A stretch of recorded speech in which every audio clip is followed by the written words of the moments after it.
பிரதியொரு மாதத்துலேயும் அந்த 14வது நாள் இதுக்கு சிவராத்திரின்னு சொல்லுவாங்க. இந்த அமாவாஸ்யை இருக்குதே, அதுக்கு ஒரு நாள் முன்னாடி சிவராத்திரின்னு சொல்லுவாங்க. ஆன்மீக வழியில் இது அந்த நாள் நம்ம உடலுக்குள்ளே என்ன நடக்குதுன்னு புரிஞ்சதுனாலே அந்த நாளுக்கு தனிப்பட்ட ஒரு விதமான சாதனை இருக்குது.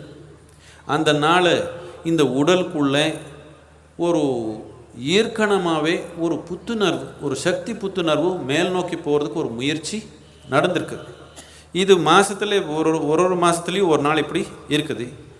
இந்த 12 சிவராத்திரியில் ஒரு சிவராத்திரி ரொம்ப முக்கியமாக இருக்கிறதுனாலே அந்த நாள் இந்த சக்தி தூண்டுதல் ரொம்ப தீவிரமாக நமக்குள்ளே நடக்கிறதுனாலே அதுக்கு மகா சிவராத்திரின்னு பேர் கொடுத்தாங்க.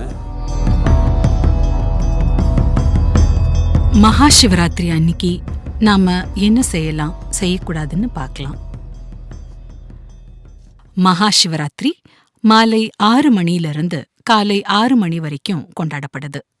அந்த அன்னைக்கு இரவு முழுதும் கண் விழிச்சு விழிப்புணர்வா இருக்கணும்.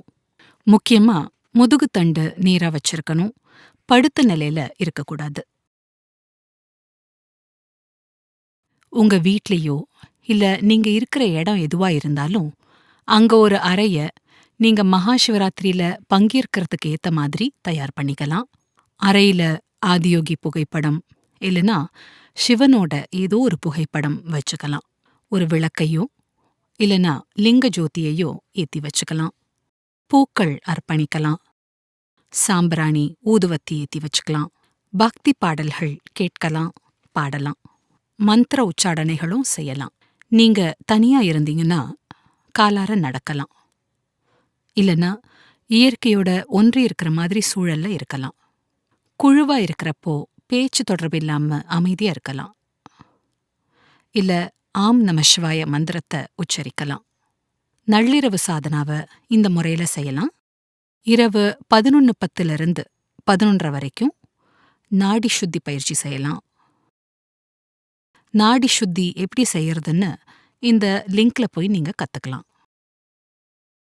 இரவு 11:30 11:50 வரைக்கும் ஆம் மந்திரம் உச்சரிக்கலாம். ஆம் மந்திரம் எப்படி உச்சரிக்கிறதுன்னு இப்போ சத்குரு நமக்கு கத்துக் கொடுப்பாங்க.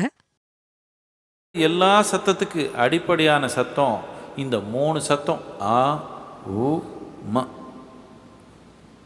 இந்த 3 சத்தம் சேர்த்து நாம் உச்சரித்தா நமக்கு என்ன கிடைக்கும்? ஆம் இன்னொரு சத்தம் கிடைக்கும். நாம் வாய் திறந்து ஆன்னு சொன்னால் மெதுவாக நாம் வாய் மூடி அப்படியே வந்தால் இது ஆ உ ம தானாகவே நடக்குது. இது நீங்கள் உருவாக்குற சத்தம் இல்லை, இது இயற்கையாக இருக்கிற ஒரு சத்தம். நீங்கள் கவனிச்சு பாருங்க.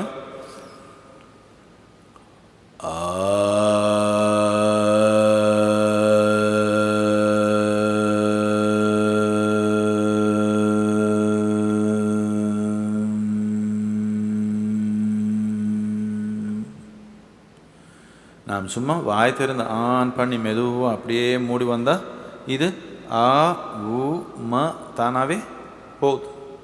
இந்த ஆ உ ம இந்த சத்தம் நாம் உச்சரிக்கிறப்போ இது எல்லா சத்தத்துக்கு அடிப்படையான சத்தமாக இருக்கிறதுனால இந்த உச்சரிக்கிறதுனால நம்ம உடல்நிலை நம்ம மனநிலை நாம் ரொம்ப தீவிரமாக உறுதிப்படுத்திக்க முடியும். இது படைத்தலுக்கு மூலமான சத்தமாக இருக்கிறதுனால இப்படி நாம் உறுதிப்படுத்திக்கிறதுக்கு ஒரு வாய்ப்பு இருக்குது. இந்த சத்தம் உச்சரித்து நாம் நிறைய பேர் பார்த்துருக்குறோம். வெறும் சத்தம் உச்சரித்து பலவிதமான நோயிலேருந்து வெளியே வந்தவங்க எவ்வளோ பேருங்க இருக்கிறாங்க. அதுலேயும் முக்கியமாக மனநோய், பயம், பதற்றம், இந்த பயமான கனவு, இந்த மாதிரி மனநிலையில் சமநிலை இல்லாதவங்களுக்கு சத்தம் உச்சரித்தா கட்டாயமாக மனநிலை ஒரு உறுதியான கூர்மையான நிலைக்கு நாம் கொண்டு வர முடியும். இது உடல்நிலையும் அப்படி தான். நாம் உடல் கூட நாம் ஒரு உறுதியான சமநிலையான நிலைக்கு கொண்டு வர முடியும். ஆ ஊமா ஒரே அளவுக்கு தோராயமாக இருக்கணும். ஆ